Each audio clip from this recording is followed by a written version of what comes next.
Hey guys, welcome back to yet another video.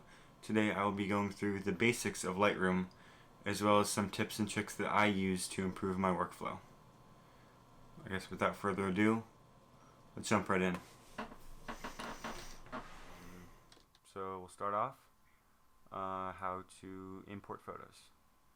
So we want to go up to this corner here that says Add Photos. Click that button, and then choose your memory card, or other devices will show up there automatically, like a flash drive or something. So we can choose that, and then you can click each photo that you want to add, or alternatively press this box to select all of the photos, and then it'll import them automatically. Okay, I already have those photos in there though. And now how do I organize the photos?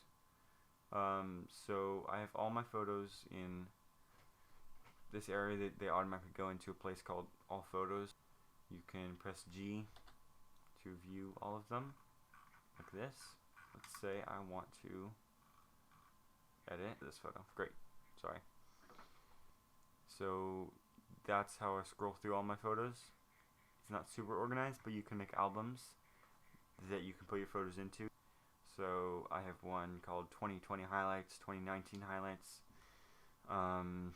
photo shoot from Brazil. I don't know, I've never been to Brazil, I'd love to go. Up here you have export, and you can choose your size, small, large, original, as well as custom, right? You can choose your file type, dimensions. I tend to do full size all the time.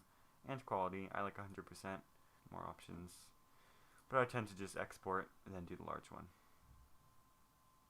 Great. Up here you can view how much storage you've used. I've used like 400 gigabytes out of like a terabyte, 0.2, so there's plenty of storage. I don't need 17,000 photos, I should delete them. Yeah, so now we'll go into the adjustments panel. So essentially, here's your histogram, which is showing the whole spectrum of light in your photo. On the left side, you'll have the darker areas of your photo, and on the right, you'll have the brighter. So as we adjust our highlights, you can see as it gets further up here, start cutting out all of this information here. So like all this is just no information, it's pure white.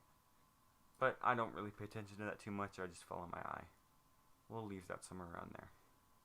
Shadows, also self-explanatory. It works like the exposure tab, except it only affects the shadows, the darker areas of your photo. It's like a reverse version of highlights.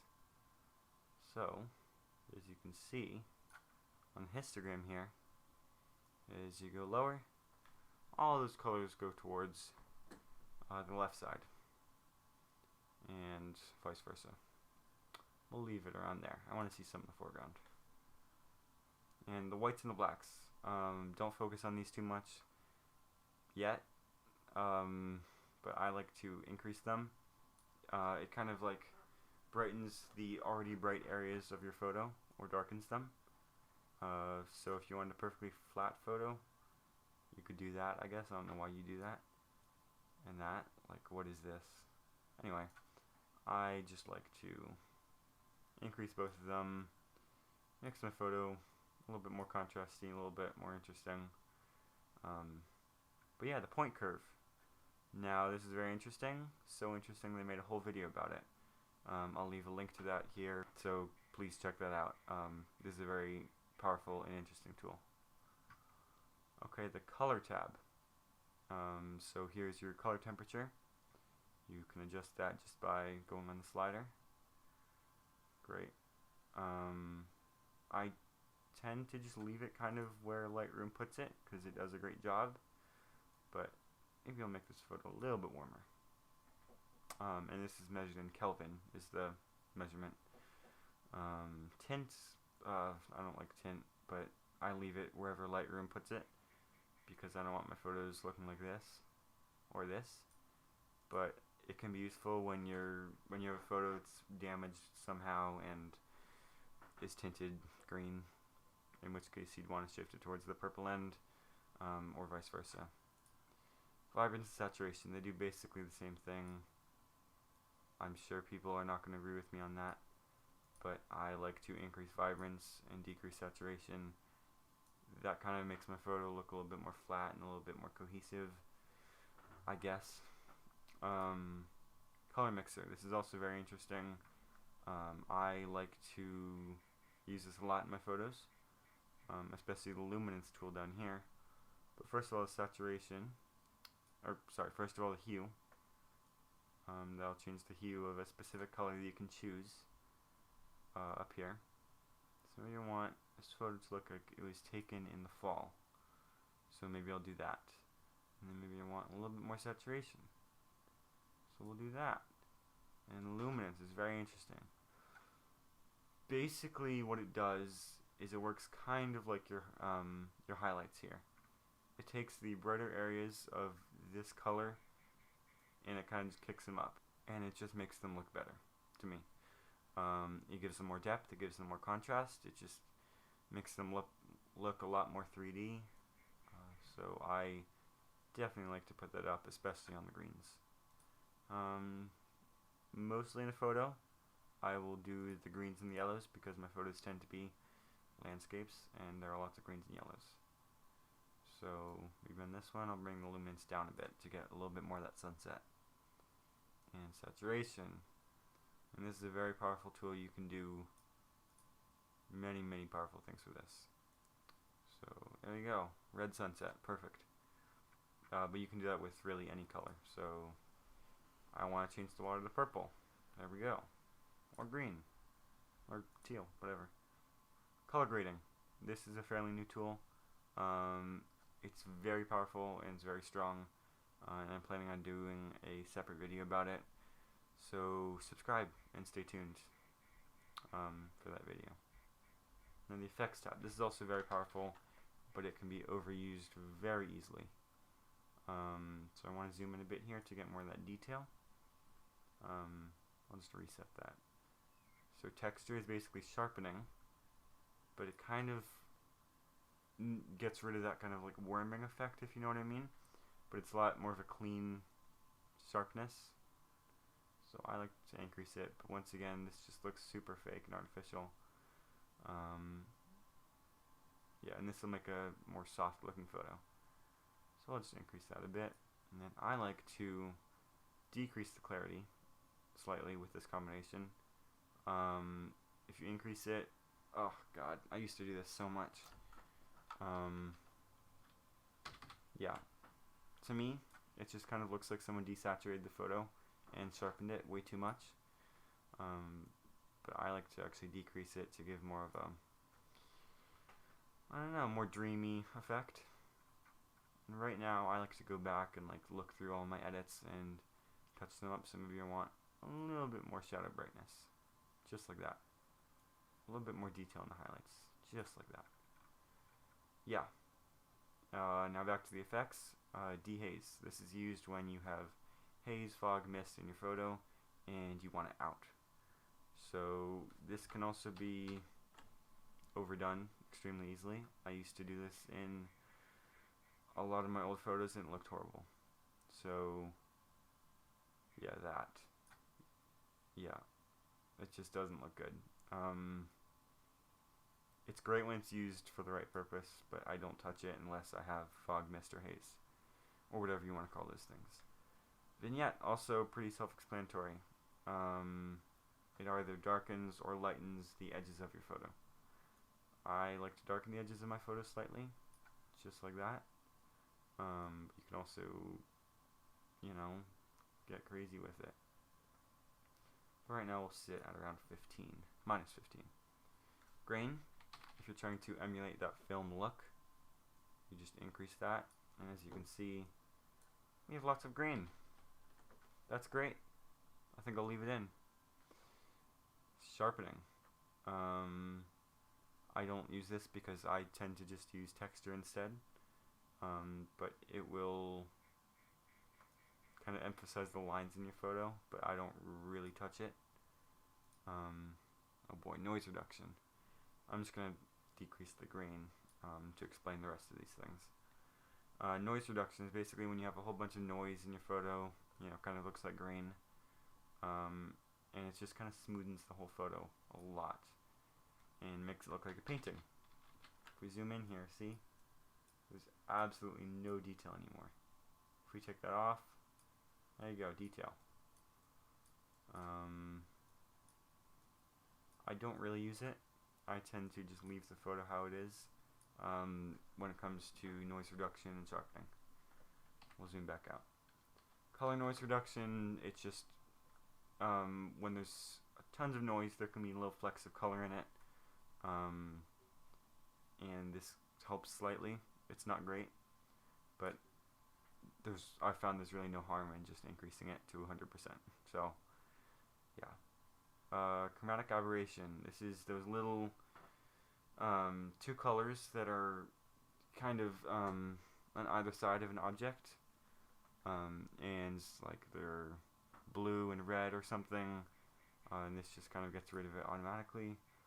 I don't have very much of it in this photo, but if I have an area of very high contrast, such as like a tree branch against the sun, I will have lots of it, so that helps to get rid of it.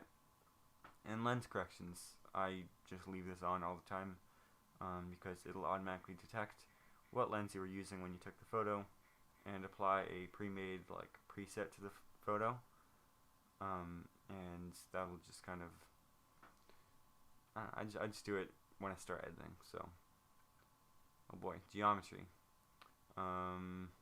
This can also go horribly wrong very fast. But distortion, this is helpful when you're using a wider lens. You can make effects such as this.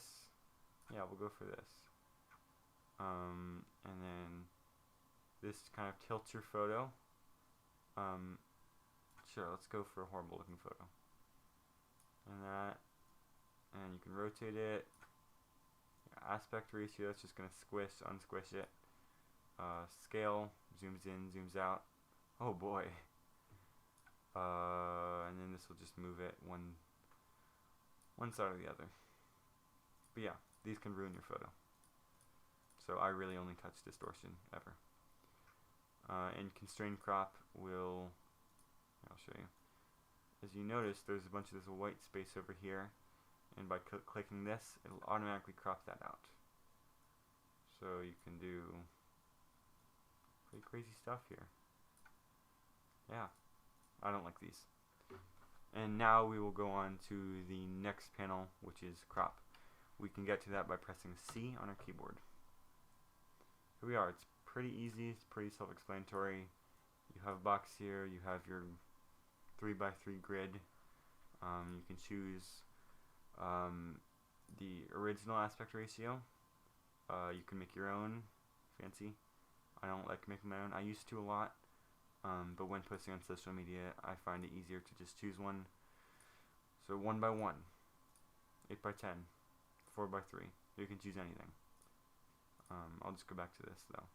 You can also rotate, flip, like this. Yeah, it's great. Everybody crops, I hope.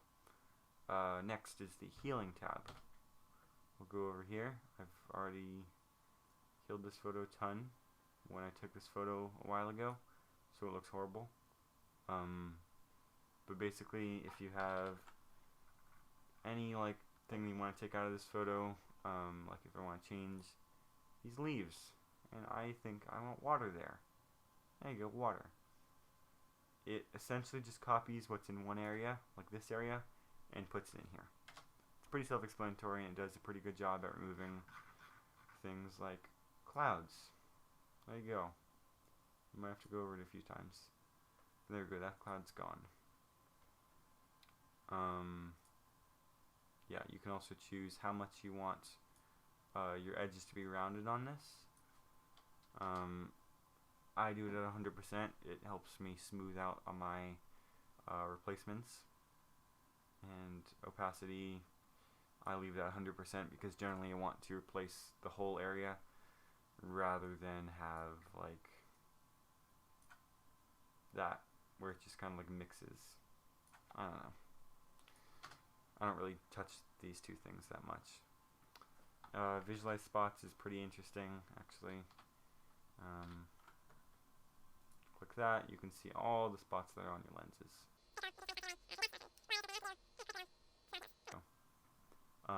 But with this tool, you are going to have to go over the spots a few times sometimes. Great. Let's go down to the brush. Now the brush is pretty cool. I use it a lot. If, for example, I want to edit maybe just, I'll back up. If maybe I want to just edit the top right hand corner of this, I would press O on a keyboard to show mask overlay. And what this will do is apply a red kind of mask, I guess you could say, well, as they say, to the area that you're editing. So if we want to edit all this area, we can just put in a bunch of brushes. You can change the size by scrolling. Oh boy, something like that. You can press Command or Control Z on your keyboard to undo any changes as well. And then you go down and you have pretty much the same adjustments that you would normally have in your Edit tab. So there you go. Oh, and I'll press O twice more to hide the overlays. So yeah, this tool is very helpful for just if you have a certain area of your photo that's super dark, super light, or you want to change to a different color or something. I use it for that. I use it yeah, I use it a lot. It's very useful. As well as for dodging and burning, it's very helpful. Okay, moving on. The linear gradients. This does the same adjustments that the brush tool will do, except it does it in a different shape. So basically what you want to do is you take your little cursor here and say I want to make the sky darker. You just drag down on that. There you go, that's about our sky there. And this area will be kind of like a fade from more intense to less intense editing. So if you want to make it darker, then like that. As you can see, it's kind of a gradient. That's why it's called a linear gradient. Yeah, you can also move it around, you know. There you go. It's artsy. Radial gradients. This does the same thing, except it makes circles and ovals and whatever you want to call these. Very helpful for putting over certain objects to highlight them, certain faces of people. Yay. Let's do that to the lake. Yeah. And if you press the dot dot dot, it shows all these commands and a few different things you can do. First of all, you can copy any settings that you've applied to this photo by pressing either Command or Control C on your keyboard. So there we go. Copy, edit settings. It's very helpful. And then if you want to apply it to this photo, Control V to paste. And here we have our settings minus our brushes, our gradient, and our radial gradient. Yeah, but if you want to copy just a certain number of settings, you can do Control Shift C or Command Shift C and choose which settings you like to copy. So if I don't want light to copy, I'll just choose that and copy it. I'll go to this photo and then Control V or Command V once again. And there you go, it's everything but the light settings. These were already here, these few. It's actually kind of a nice photo. Yeah. And then this will also, oh yeah, sorry, I forgot. And also, if you're halfway through your editing process and you think to yourself, have I really improved this photo? You can do that by pressing backslash on your keyboard, just like that, and show the original photo. So yes, I think I've improved this photo a bit. I hope. Thank you all so much for watching. I really hope you learned something today. Please consider liking, subscribing, and leaving a comment. If you didn't, feel free to dislike this video. I understand. But I will see you in the next video.